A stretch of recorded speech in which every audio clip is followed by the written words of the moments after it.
Hello, friends and members of the Creation Research Society. Dr. Brown here. On our member spotlight today, we are joined by a nuclear engineer, and I'm going to let him tell you what that means. We have Mike Houts with us. Mike, welcome to the show. Oh, great. Thank you. Thank you so much for having me. Yeah, nuclear engineering. I retired from NASA after about 24 years this past December 31st. And God just blessed me with a really fun career, a lot of opportunities, really interested in the space program. But, got convinced early on by a professor, actually, that we needed nuclear technology. We needed nuclear power, nuclear propulsion to really move out into space. And so, that's where I ended up getting my PhD, and then I Well, got to work okay. at Los Alamos. Oh, So let, go let ahead. me let me pause and kind of back Okay. it up a little bit. Sounds And good. Sounds good. so you're just a young feller, uh, wondering what in the world am I going to do with my life? Yeah. Huh? And one of Yeah. the Yeah. things we love about the Creation Research Society is we love to encourage people to pursue science. So what led you Definitely. down a scientific career? Well, I was always interested in space. I remember, Dad would show me take me out 3 in the morning looking at comets, after snowstorms and stuff. I was born in Massachusetts, and then Okay. we moved down to Florida, and so I got to see the first, I think, 12 space shuttle launches, and so I was really, really Wow. fascinated with space. Had a Did you telescope. see those in person? Yeah. Huh? Oh, yeah. Yeah. Okay. I'd go over there.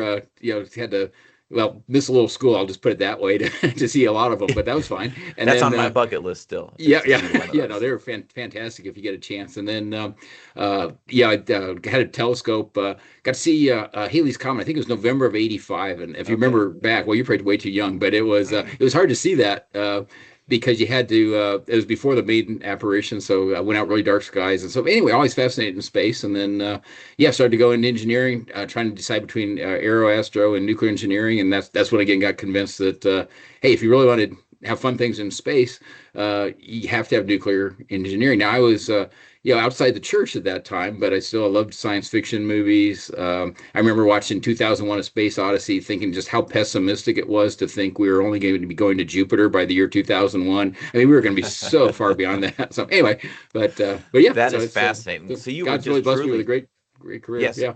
So you were truly just somebody who had from early on a passion for science and specifically space related science.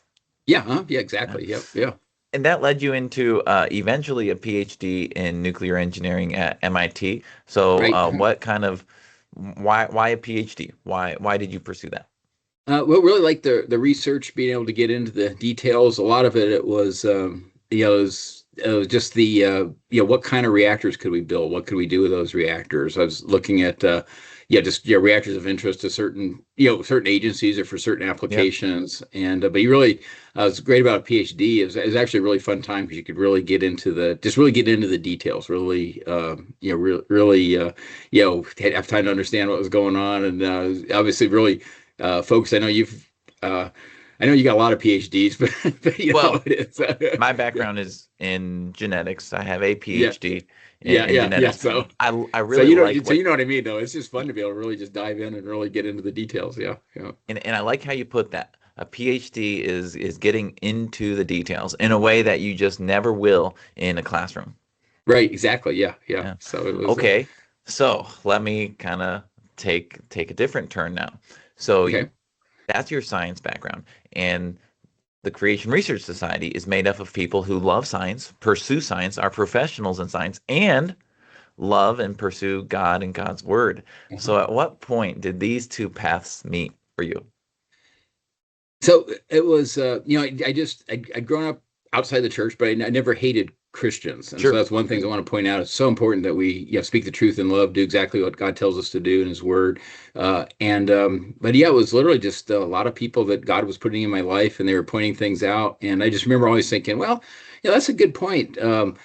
I mean, we all know evolution's true, but yeah, I mean, that'd be my going in So position, it was just a but, given to you. that was a good point, and so I almost would be having these, I view them as just like wait unwind after class. And a lot of this was in undergrad and college. And then, but I had one, uh, roommate, and he was really, persistent, and we would be talking and stuff. And it'd be the same, the usual deflection. That's a good point. But eventually he showed me, well, it turned out, I don't know, have you ever heard of the Heisman Trophy? Yeah.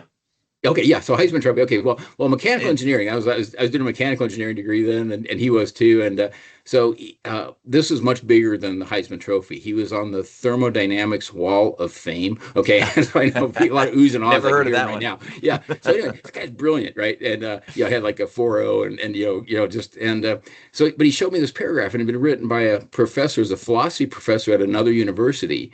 And the paragraph was basically a statement of faith in evolution. Faith in the Big Bang, faith in this, and the philosophy professor was saying no one should be allowed to get a technical degree from that university unless they would sign this paragraph. Okay, so I Mm, read the paragraph and I'm like, we all know this is true. Yeah, of course, sign it. And but then dawned on my roommate wouldn't sign it, and I'm just like, so wait a second, wow. a guy that probably doesn't even like science is going to keep my roommate, who's brilliant, from getting an engineering degree. And so that's when it kind of clicks. So then you start looking into it, and it's just again a lot of things that you talk about a lot. And so just okay, can life really make itself? I mean, we can make space shuttles. We talk about we can make. God's given us the creativity, intelligence, to do all kinds of things. You go to any university and you just ask them, hey, can we borrow your lab for a week and try to make some life from basic chemicals? I mean, they're going to call security on you. So Good I mean, luck, it's right? so just one thing after another, and it becomes so obvious that no, even though I'd been taught all this stuff growing up, it's just wrong. I don't know how else to say it. And it's not saying that, not how no aspersions against teachers, and a lot of times they're just Absolutely. parroting what they're told to teach. But it's just it was really again. So that's kind of what made the switch. And then once that happened, then it's just so fun to talk about, easy to talk about. I guess you'd phrase it that way.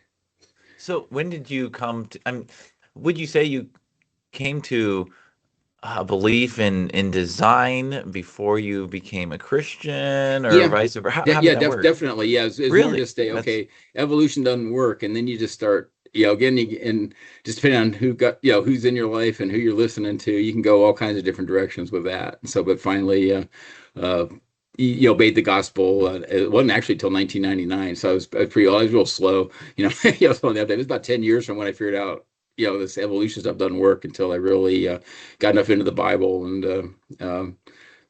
obeyed the gospel. Became a that Christian. is So. that is fascinating, Mike, and that's a Yeah. really encouraging testimony to hear. And I know there's a lot more to your story that we're not getting into. However, I want to kind of fast forward to you today. So Okay, you've just great, retired. great. How can a nuclear engineer who loves science, loves space, how can they be used in the service for the kingdom? Well, I think it's, we all have God gives us all interests and talents, and so any situation you're in, you're going to be just we should all Christians should realize we're going to be meeting people that no one else is probably going to meet. So I'm meeting nuclear engineers, I'm meeting people that work at NASA, I'm meeting people that okay, so that's a real I guess you'd say that's my field for evangelism, if you want to think of it that way. And so once you have that, then you get some very technical conversations. And one thing I want to mention is, the you get in these one-on-one conversations, people are very open. Sometimes we get intimidated, or we can get intimidated. Just think, oh, what if I do?